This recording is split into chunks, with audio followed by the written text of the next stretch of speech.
अस्सलाम वालेकुम। Quiz number 9 का सवाल था, इनमें से किस नबी ने मिट्टी से एक परिंदा बनाया, उसमें फूंक मारी और वो जिंदा हो गया? इसका सही जवाब है ऑप्शन बी, हज़रत ईसा अलैहिस्सलाम।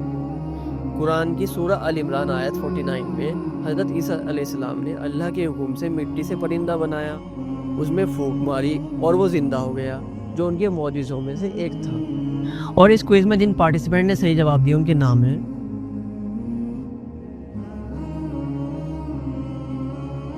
तो चलिए चलते हैं आज के सवाल की तरफ। हज़रत मूसा अलैहिस्सलाम के किस्से में जब उन्होंने अपनी कौम बनी इसराइल के लिए पानी के चश्मे निकाले तो कितने चश्मे निकले?